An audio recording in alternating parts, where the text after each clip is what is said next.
Sir നമസ്കാരം. നമസ്കാരം. Sir കഴിഞ്ഞ ദിവസം പറഞ്ഞാൽ കഴിഞ്ഞ കുറച്ച് ദിവസങ്ങളായിട്ട് ഒരു പുതിയ പാർട്ടി നമ്മുടെ ഇന്ത്യയിൽ രൂപം കൊണ്ടിരിക്കുകയാണ്. CJP അല്ലെങ്കിൽ പാറ്റ പാർട്ടി എന്ന് വേണമെങ്കിൽ നമുക്ക് വിശേഷിപ്പിക്കാം. ആ പാർട്ടി കഴിഞ്ഞ ദിവസം നമ്മളുടെ ഒരു വിദ്യാഭ്യാസ മന്ത്രി രാജിവെക്കണമെന്ന് പറഞ്ഞുകൊണ്ട് ജന്തർ മന്ദറിൽ, ഡൽഹിയിലുള്ള ജന്തർ മന്ദറിൽ അതിതീവ്രമായിട്ടുള്ള സമരം നടത്തുകയും അതിൻ്റെ അടിസ്ഥാനത്തിൽ അദ്ദേഹം രാജിവെക്കേണ്ടി വരികയും ചെയ്തു. അത് നീറ്റ് പരീക്ഷയുമായി ബന്ധപ്പെടുത്തിയിട്ടാണ്. അത് ജനങ്ങൾക്ക് എല്ലാവർക്കും അറിയാം. ഞാൻ അതിലേക്കല്ല വരുന്നത്. ഞാൻ വരുന്നൊരു കാര്യം എന്ന് പറഞ്ഞു കഴിഞ്ഞാൽ, നമ്മുടെ പ്രധാനമന്ത്രി കഴിഞ്ഞ കുറച്ച് ദിവസങ്ങളായി ഭയങ്കര വിഷമത്തിലാണ്. ഈ സമരം തുടങ്ങിയപ്പോൾ തൊട്ടേ അദ്ദേഹത്തിൻ്റെ മുഖത്തിലൊക്കെ ഒരുപാട് മാറ്റങ്ങളുണ്ട്. അങ്ങെന്നല്ല, എല്ലാവരും ശ്രദ്ധിച്ചു വേണം. അദ്ദേഹത്തിൻ്റെ താടിയുടെ കാര്യത്തിലാണെങ്കിലും ആ ഒരു രീതിയിൽ അദ്ദേഹം പോയിക്കൊണ്ടിരുന്ന സ്ഥലത്തുനിന്ന് ഇപ്പോൾ അദ്ദേഹത്തിൻ്റെ മുഖഭാവങ്ങളിലൊക്കെ ഒരുപാട് മാറ്റങ്ങൾ. ഒരു മനുഷ്യൻ്റെ കണ്ണാടി എന്ന് പറയുന്നത് അദ്ദേഹത്തിൻ്റെ മുഖം നോക്കിയാൽ കാണാൻ പറ്റും എന്ന് നമുക്ക് അറിയാവുന്ന. കഴിഞ്ഞ ദിവസം നമ്മുടെ പ്രധാനമന്ത്രിയെ ഈ ജൻസി പാർട്ടിയിലുള്ള കുറച്ച് വ്യക്തികൾ, ഞാൻ എല്ലാവരെയും അതിൽ വലിച്ചഴിക്കുന്നില്ല, കുറച്ച് പേര് അദ്ദേഹത്തിൻ്റെ അന്തരിച്ചു പോയ അദ്ദേഹത്തിൻ്റെ മാതാവിനെ അല്ലെങ്കിൽ അദ്ദേഹത്തിൻ്റെ അമ്മയിനെ അധിക്ഷേപിച്ച് പറയുകയും വേണ്ടാത്ത വാർത്തകൾ ഉപയോഗിക്കുകയൊക്കെ ചെയ്യുന്നുണ്ടായി.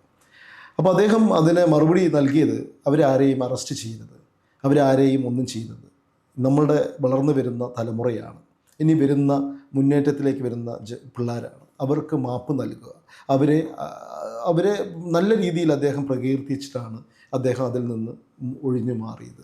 സ്വാഭാവികമായിട്ടും ഒരു പ്രധാനമന്ത്രിയുടെ അമ്മയിനെയൊക്കെ ഒരു തന്തയ്ക്ക് പറയുക, തള്ളയ്ക്ക് പറയുക എന്നൊക്കെ കേട്ട് കഴിഞ്ഞാൽ സ്വാഭാവികമായിട്ടും ഇന്ന് കാലത്തുള്ള ചെറിയ കുട്ടികൾ വരെ അവരുടെ കാര്യം പറഞ്ഞാൽ തിരിച്ച് 2 അടി കൊടുക്കുന്ന സമയത്ത് ഇത്രയും നമ്മളുടെ രാജ്യത്തിൻ്റെ ഉന്നമനത്തിന് വേണ്ടി മാത്രം പ്രവർത്തിച്ചുകൊണ്ടിരുന്ന നമ്മളുടെ പ്രധാനമന്ത്രിയെ ഇങ്ങനെ കുറച്ച് ഈ CJPയിലോ അല്ലെങ്കിൽ പാറ്റ പാർട്ടിയിൽപ്പെട്ടവരോ അല്ലെങ്കിൽ ജന്തർ മന്ദർ സമരത്തിന് ശേഷം കുറച്ച് പിള്ളേർ ഇതിനെതിരെ, ജൻസി പിള്ളേർ ഇതിനെതിരെ പ്രവർത്തിക്കുകയുണ്ടായി.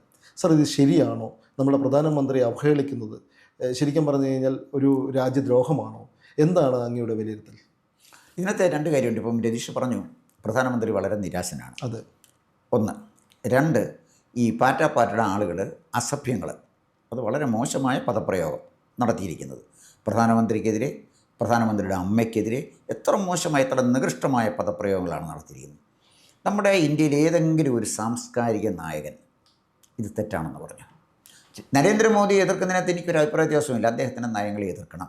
ധർമ്മേന്ദ്ര പ്രധാനെ മന്ത്രിസ്ഥാനത്ത് നിന്ന് മാറ്റാൻ ഞാൻ തന്നെ എതിർത്ത് പറഞ്ഞിട്ടുണ്ട്. ഇതുവരെ നടന്ന ചരിത്രത്തിൽ ആദ്യമായിട്ടാണ് ഞാൻ മോദിയുടെ ഒരു നയത്തിനെതിരെ പറഞ്ഞത്. എതിർക്കാൻ ഒരു നയം വേണ്ടേ, അതുകൊണ്ടാണ് പറയാതിരുന്നത്. അപ്പോൾ അത് കറക്റ്റാണ്. പ്രധാൻ രാജിവെക്കണമായിരുന്നു, നേരത്തെ രാജിവെക്കണമായിരുന്നു. അത് പ്രധാനമന്ത്രിക്കുണ്ടായ തന്ത്രപരമായൊരു പിഴവായിട്ട് തന്നെയാണ് ഇപ്പോഴും ഞാൻ കാണുന്നത്. ഒരാൾ രാജിവെക്കേണ്ടവൻ രാജിവെക്കേണ്ട സമയത്ത് വെക്കണമായിരുന്നു. പക്ഷേ അവിടെ പ്രശ്നം അതല്ല. രാജിവെച്ച് കഴിഞ്ഞപ്പോൾ പ്രശ്നം തീർന്നില്ലേ? ഇവിടെ എന്താണ് പ്രശ്നം? നരേന്ദ്രമോദിയെ അറ്റാക്ക് ചെയ്യുമ്പോൾ കേരളത്തിലെ അല്ലെങ്കിൽ ഇന്ത്യയിലെ ഏതെങ്കിലും ഒരു എഴുത്തുകാരൻ, ഒരു സാഹിത്യകാരൻ, ഒരു സെലിബ്രിറ്റി ഇങ്ങനെ പറയാൻ പാടില്ല. അദ്ദേഹത്തിൻ്റെ അന്തരിച്ചു പോയ അമ്മയെക്കുറിച്ച് മോശമായി നമ്മുടെ ചെറുപ്പക്കാർ പറയാൻ പാടില്ല. ഒരിക്കലും ഒരുത്തൻ പറഞ്ഞു, ഒരുത്തൻ സെലിബ്രിറ്റി എന്ന് പറഞ്ഞ് കുറേ പാഴ്ജന്മങ്ങൾ ഇവിടെ കിടന്ന് ബഹളം ഉണ്ടാക്കുന്നുണ്ടെങ്കിൽ ഇവനൊക്കെ വെള്ളിത്തിരയിൽ കണ്ടിച്ചു പോകുന്നില്ലല്ലോ. കുറേ ഞരമ്പ് രോഗികളെ ഫാൻസും കൊണ്ട് നടക്കുന്നതല്ലാതെ ഇവർക്കൊക്കെ എന്തോ രാഷ്ട്രീയ സ്വാധീനങ്ങൾ, ഒരു രാഷ്ട്രീയ സ്വാധീനമൊന്നുമില്ല.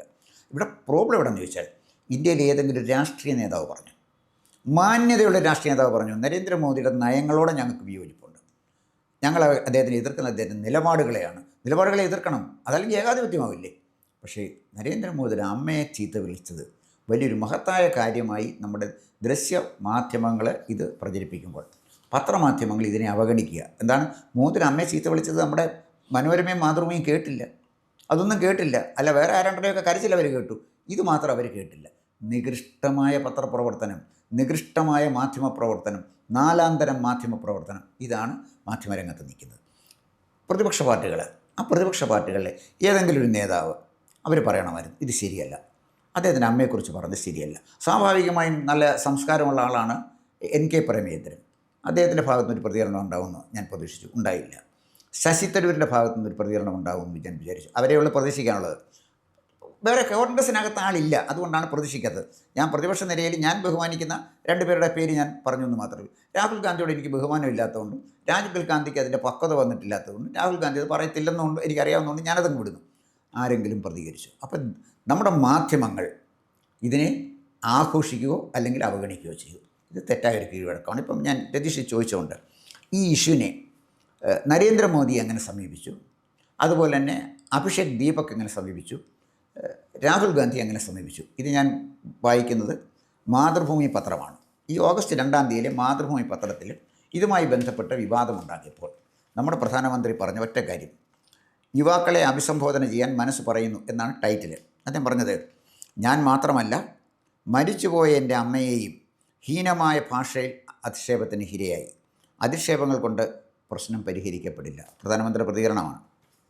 നമ്മുടെ പെൺമക്കൾ, ഒരു പെൺകുട്ടി വന്ന് പറഞ്ഞതാണ്, അതിൻ്റെ പെഡിഗ്രി, അതായത് നല്ല തന്തയ്ക്കും തള്ളയ്ക്കും ജനിച്ചില്ലെങ്കിൽ ഉണ്ടാകുന്ന പ്രശ്നമാണ് ഈ കണ്ടത്. അവൾ ആരാന്ന് എനിക്കറിയത്തില്ല. നമ്മുടെ പെൺമക്കൾ അത്തരം അധിക്ഷേപ ഭാഷ ഉപയോഗിച്ചത് സാംസ്കാരിക ആഘാതമാണ്. എന്നിരുന്നാലും അവർ നമ്മളുടെ കുട്ടികളാണ്. നമ്മുടെ അടുത്ത നോക്കണം, നാക്കിന് കടിയേറ്റാലും പല്ലുകളെ നമുക്ക് കളയാനാവാത്തതുപോലെയാണ് യുവാക്കൾ. ഇതിനേക്കാൾ സംസ്കാരത്തോടെ, ഇതിനേക്കാൾ പക്വതയോടെ അദ്ദേഹം എങ്ങനെയാണ് പ്രതികരിക്കുന്നത് ആലോചിച്ച് നോക്കണം. ഇവിടെ ഏതെങ്കിലും ഒരു നേതാവിനെതിരെ പ്രതികരിച്ചാൽ ആൾ പ്രതികരിക്കുന്നവനെ കൈകാര്യം ചെയ്യുന്ന ഒരു രാജ്യമാണ്. അല്ല, അത് മാത്രമല്ല, ഞാൻ പറഞ്ഞില്ല, ഒരു കുഞ്ഞു കുട്ടിയുടെ തന്തയ്ക്ക് വിളിച്ചു കഴിഞ്ഞാൽ കുഞ്ഞുകുട്ടി വെറുതെ ഇരിക്കും. ആ കുട്ടി വരെ തിരിച്ചു തല്ലാനുള്ള അവസ്ഥ ഉണ്ടാവും. സ്വന്തം തന്തേനും തള്ളേനും വിളിച്ചു കഴിഞ്ഞാൽ ആരെങ്കിലും ഇരിക്കും. ഇവളെപ്പോലെ ഒരു നികൃഷ്ടജീവി നാളെ രാജ്യത്ത് വളർന്നു വരുന്നു എന്ന് പറഞ്ഞാൽ അത് രാജ്യത്തിന് അപമാനമാണെന്നാണ് ഞാൻ ഈ പറഞ്ഞത്. അപ്പോൾ കൈയില്ലാത്തവൻ കൈ പണിത് വെച്ചടിക്കും. നമ്മുടെ നാടൻ ഭാഷയിൽ പറഞ്ഞാൽ ഈ ജൻസി കലാപത്തിൽ വന്ന ചില പിതൃശൂന്യരായ ചില ചെറുപ്പക്കാരുടെ പ്രതികരണങ്ങൾ, നല്ല വീട്ടിൽ നിന്ന് വന്ന ആണുങ്ങൾ, നല്ല അച്ഛനും അമ്മയ്ക്കും ഒക്കെ ഉണ്ടായ കുട്ടികൾ അവിടെ വന്നിരുന്നു, അവരെ അന്യമായിട്ട് പ്രതികരിക്കുകയും ചെയ്തു.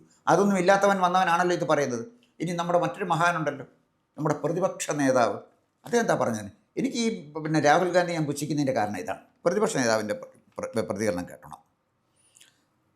ഇന്ത്യൻ വിദ്യാർത്ഥികൾക്ക് താങ്കളുടെ പൊറുക്കൽ ആവശ്യമില്ലെന്ന് രാഹുൽ ഗാന്ധി പറഞ്ഞു. ഇയാൾ ഇവിടുത്തെ തന്നെ. ഇയാളുടെ സംസ്കാരം ഇറ്റാലിയൻ സംസ്കാരമാണോ, ഫാസിസ്റ്റ് സംസ്കാരമാണോ, ഇന്ത്യൻ സംസ്കാരമാണോ? ഇതാണോ നമ്മുടെ പ്രതിപക്ഷ നേതാവ് പറയേണ്ടത്? മാന്യമായ ടൈപ്പിൽ സ്റ്റേറ്റ്മെൻറ്റ് ഇറക്കാൻ പറ്റുമോ? അന്തസ്സായിട്ടൊരു കാര്യം കൊണ്ട് പ്രതികരിക്കാൻ പറ്റുന്നുണ്ടോ? ഇയാളാണ് നമ്മുടെ പ്രതിപക്ഷ നേതാവ്. ഇനിയും ഇവിടെ വന്ന ഇപ്പോൾ രാജ്യത്തെ വലിയ നേതാവ് അഭിജിത്ത് ദീപ്കെ, ഇവൻ എവിടുന്ന് വന്നാന്ന് എനിക്ക് അറിഞ്ഞുകൂടാ. അമേരിക്കയിൽ നിന്ന് എങ്ങോട്ട് വന്ന ഒരുത്തനാണ്. അവൻ ഇന്ത്യയിലെ വലിയ നേതാവ്. മാധ്യമങ്ങൾ ഇവനെ കൊടുക്കുന്ന പ്രാധാന്യം മഹാത്മാഗാന്ധിക്ക് തുല്യനായിട്ടാണ് നമ്മുടെ മാധ്യമം. കേരളത്തിൽ മാത്രമേ അല്ലല്ല, മാതൃഭൂമിയുടെ എഡിറ്റോറിയൽ. അതേ പോലെ കേരളത്തിലെ പത്രങ്ങൾ മാധ്യമങ്ങൾ മാത്രമേ ഉള്ളൂ സാർ. തമിഴ്നാട് പത്രമാധ്യമങ്ങൾ നോക്കാറുണ്ടോ? ഇല്ല, അതിൽ വലിയ പ്രാധാന്യം തമിഴ് അറിയില്ല. പക്ഷേ ദേശീയ മാധ്യമങ്ങൾ നോക്കും. നമ്മുടെ ഈ മലയാള മനോരമയും മാതൃഭൂമിയും പോലെ തരംതാണ പ്രാകൃതമായ ഈ പത്രപ്രവർത്തനം നടന്ന പത്രം ഇന്ത്യയിൽ ഒരു സ്റ്റേറ്റിലും ഇല്ല. മാതൃഭൂമി ഇയാളെ മഹാത്മാഗാന്ധിക്ക് തുല്യനായി കാണിച്ചു. മാതൃഭൂമി അഭിജിത്തിന് എനിക്കതിന് അത്ഭുതമില്ല. ശ്രേയാംസ് കുമാറിൻ്റെ പത്രാധിപർ, അപ്പോൾ പിന്നെ അത് വന്നല്ലേ പറ്റുള്ളൂ. ശ്രേയാംസ് കുമാറിൻ്റെ നിലവാരത്തിലല്ലേ മാതൃഭൂമി നടക്കുന്നത്. KP കേശവമേനോൻ്റെ നിലവാരത്തിലല്ല ശ്രേയാംസ് കുമാറിൻ്റെ. അപ്പോൾ ശ്രേയാംസ് കുമാർ അത് എഴുതി തെറ്റില്ല. പക്ഷേ അഭിഷേക് ദീപെ, അവരെ മഹാത്മാഗാന്ധിക്ക് തുല്യനായ അഭിഷേക് ദീപ്കെ പറഞ്ഞത് കേൾക്കട്ടെ.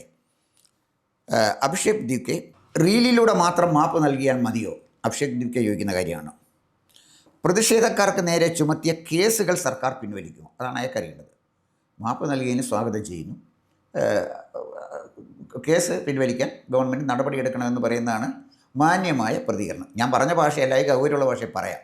പക്ഷേ ഇതാണ് ഞാൻ പറഞ്ഞു വന്നത്. എന്താണെന്ന് ചോദിച്ചാൽ, നരേന്ദ്രമോദിയുടെ അമ്മയെ പരസ്യമായിട്ട് ചീത്ത പറഞ്ഞിട്ട് അതിനെതിരെ മാന്യമായി പ്രതികരിക്കാൻ കഴിയാത്ത അവക്കമതിയും സംസ്കാരശൂന്യനുമായ ഒരുത്തനാണ് ഇന്ത്യയുടെ പ്രതിപക്ഷ നേതാവ് എന്ന് പറയുന്നതിൽ എനിക്ക് ലജ്ജയുണ്ട്.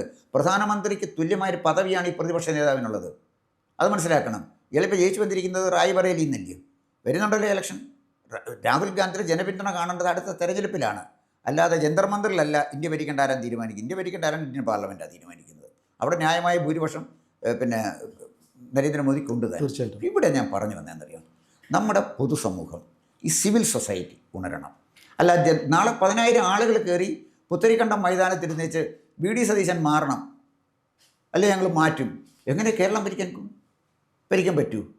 അതുകൊണ്ട് ഞാൻ പറഞ്ഞു വരുന്നത്, ഇങ്ങനെ കലാപം ഉണ്ടാക്കാൻ തുനിഞ്ഞിറങ്ങിയിരിക്കുന്നവനെ അടിച്ചമർത്തിയില്ലെങ്കിൽ, ഞാൻ ആവർത്തിച്ചു പറഞ്ഞ അടിച്ചമർത്തിയില്ലെങ്കിൽ അപകടം ഉണ്ടാവും. പെല്ലറ്റ് ഗണ്ണ് ഉപയോഗിക്കേണ്ട സാഹചര്യത്തിൽ പെല്ലറ്റ് ഗണ്ണ് തന്നെ ഉപയോഗിക്കണം. വെടിവെക്കേണ്ട സാഹചര്യത്തിൽ വെടിവെക്കണം. ഞാൻ ഏറ്റവും കൂടുതൽ ടോപ്പ് പ്രയോറിറ്റി കൊടുക്കുന്നത് എൻ്റെ രാജ്യത്തിൻ്റെ വികസനത്തിനാണ്, എൻ്റെ രാജ്യത്തിൻ്റെ പുരോഗതിക്കാണ്, എൻ്റെ രാജ്യത്തിൻ്റെ സുരക്ഷയ്ക്കാണ്. ഞാൻ പാറ്റയ്ക്ക് പ്രാധാന്യം കൊടുക്കുന്ന ഒരാളല്ല. അതുകൊണ്ട് തന്നെ ഇത് ശരിയല്ല എന്നാണ് എൻ്റെ ഒരു അഭിപ്രായം. മറ്റൊരു കാര്യം കൂടെ ഞാൻ പറയാം. അദ്ദേഹം നിരാശനാണ് എന്ന് പറഞ്ഞു. അതെനിക്കൊരു സംശയം വന്നത്, ഈ പാറ്റ പാർട്ടി ഈ ബഹളങ്ങളുണ്ടായപ്പോൾ ഞാൻ പ്രതീക്ഷിക്കാത്തൊരു പ്രതികരണമാണ് മുരളി മനോഹർ ജോഷിയിൽ ഉണ്ടായത്. അദ്ദേഹം ബനാറസ് ഹിന്ദു യൂണിവേഴ്സിറ്റിയിലെ ആസ്ട്രോഫിസിക്സിൻ്റെ പ്രൊഫസറായിരുന്നു, കുഞ്ഞാളൊന്നുമല്ല. അദ്ദേഹം ഈ പ്രവർത്തകരെ കേൾക്കേണ്ടതാണ്. ആ സ്റ്റേറ്റ്മെൻറ്റ് അൺടൈമിലിയാണ്. അനവസരത്തിലാണ് മുരളി മനോഹർ ജോഷി അത് പറഞ്ഞത്. വേറൊരു നേതാവ് പറഞ്ഞാൽ, രാജ്മോഹൻ ഉണ്ണിത്താനെ പോലെ ഒരുത്തം പറഞ്ഞാൽ എനിക്ക് പ്രശ്നമില്ല. മുരളി മനോഹർ ജോഷിയെ പോലെ ഞാൻ ബഹുമാനിക്കുന്ന ഒരാൾ പറയുമ്പോഴാണ് അത് ശരിയല്ല. അത് അദ്ദേഹം അങ്ങനെ പറയാൻ പാടില്ലായിരുന്നു. അത് അദ്ദേഹം ആ സ്റ്റേറ്റ്മെൻറ്റ് അനവസരത്തിൽ നടത്തുന്നത് അദ്ദേഹം തടയാമായിരുന്നു. മറ്റൊന്ന്, RSSൻ്റെ ചീഫ് മോഹൻ ഭഗവത് അദ്ദേഹം ഇവരുമായിട്ട് ചർച്ച നടത്തണമെന്ന് ഇത് 2 സ്റ്റേറ്റ്മെൻറ്റ് വന്നപ്പോൾ സ്വാഭാവികമായും നരേന്ദ്രമോദി ദുർബലനായതുപോലെ എനിക്ക് തോന്നി. സംഘപരിവാർ പ്രസ്ഥാനങ്ങൾ അല്ലെങ്കിൽ പരിവാർ പ്രസ്ഥാനങ്ങൾ പോലും മോദിക്കെതിരെ ഈ ഹീനമായ അധിക്ഷേപം ഉണ്ടായപ്പോൾ അതിനെ പ്രിവെൻറ്റ് ചെയ്യാൻ മുതിർന്നില്ല എന്നുള്ളതിൽ ഒരു പൗരൻ എന്ന നിലയിൽ എനിക്കിരിക്കും. അദ്ദേഹം സംഘപരിവാറിൽ നിന്ന് വന്ന ആളല്ലേ. പരിവാർ പ്രസ്ഥാനങ്ങൾക്ക് ഇതിൻ്റെ ഒരു കമ്മിറ്റ്മെൻ്റ് ഇല്ലേ? അവർക്കും സാംസ്കാരിക നായകന്മാരും മറ്റ് സംവിധാനങ്ങളൊക്കെ ഉണ്ടല്ലോ. അപ്പോൾ മോദിയെ കൈവിട്ടോ എനിക്കറിഞ്ഞുകൂടാ. 2024 തെരഞ്ഞെടുപ്പിൽ UP-യിൽ സീറ്റ് കുറഞ്ഞതല്ല, കുറച്ചതാണ്. അപ്പോൾ ഇവിടെ ഇന്ത്യ മുഴുവൻ നിറഞ്ഞു നിൽക്കുന്ന ഇന്ത്യൻ പ്രധാനമന്ത്രി നരേന്ദ്രമോദിക്കെതിരെ ബ്രൂട്ടസുമാർ അണിയറയിൽ ഒരുങ്ങുന്നുണ്ടോ എന്ന് ചോദിച്ചാൽ എനിക്കറിയില്ല എന്നാണ് എനിക്ക് പറയാനുള്ളത്.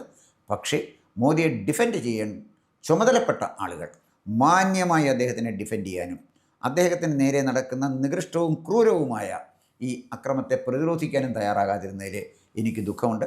എനിക്ക് ഇത്രയും ദുഃഖം വന്നപ്പോൾ ഒരുപക്ഷെ നരേന്ദ്രമോദിയുടെ ദുഃഖം എന്താണെന്ന് എനിക്കറിഞ്ഞൂടാ. അദ്ദേഹം എൻ്റെ പ്രധാനമന്ത്രിയാണ്. കുറച്ച് മുമ്പ് നമ്മൾ VD സതീശനെ ന്യായീകരിച്ചു. VD സതീശനെ എൻ്റെ മുഖ്യമന്ത്രിയാണ്. കോൺഗ്രസ്സുകാർ നേതാവ് എന്നുള്ള നിലയിൽ VD സതീശനെ ഞാൻ അംഗീകരിക്കുന്നില്ല. പക്ഷേ VD സതീശൻ്റെ മുഖ്യമന്ത്രിയാണ്. എൻ്റെ മുഖ്യമന്ത്രി സതീശനായാലും പിണറായി വിജയനായാലും അവരിൽ നിന്ന് ഞാൻ ചില കാര്യങ്ങൾ പ്രതീക്ഷിക്കുന്നു. അവർക്ക് പൊതുസമൂഹം കൊടുക്കേണ്ട ചില ബഹുമാനമുണ്ട്. അപ്പോൾ ഇന്ത്യൻ പ്രധാനമന്ത്രിയുടെ അമ്മയെ വളരെ മ്ലേച്ഛമായ ഭാഷയിൽ അധിക്ഷേപിച്ചപ്പോൾ നമ്മുടെ രാജ്യത്തെ ഏത് പ്രസ്ഥാനവുമായിക്കോട്ടെ ഈ പ്രസ്ഥാനങ്ങൾ പാലിച്ച മൗനം, നമ്മുടെ മാധ്യമങ്ങൾ പാലിച്ച മൗനം, നമ്മുടെ സാംസ്കാരിക നായകന്മാർ പാലിച്ച കുറ്റകരമായ നിശബ്ദത ഈ നമ്മുടെ രാജ്യത്തിൻ്റെ സാംസ്കാരിക ലോപനത്തിൻ്റെ, സാംസ്കാരിക അധപതനത്തിൻ്റെ അടയാളമായിട്ടാണ് ഞാൻ കാണുന്നത്. ഇത് ശുഭോദർക്കമല്ല. ഇതെനിക്ക് പറയാനുള്ളത്. കൂടുതൽ വാർത്തകളും വിശേഷങ്ങളും നേരിട്ട് ലഭിക്കാൻ ജനങ്ങളിൽ നിന്ന് ജനങ്ങളിലേക്ക് ജനഭൂമി ന്യൂസ് സബ്സ്ക്രൈബ് ചെയ്യൂ. ബെൽ ബട്ടൺ അമർത്താനും മറക്കരുത്.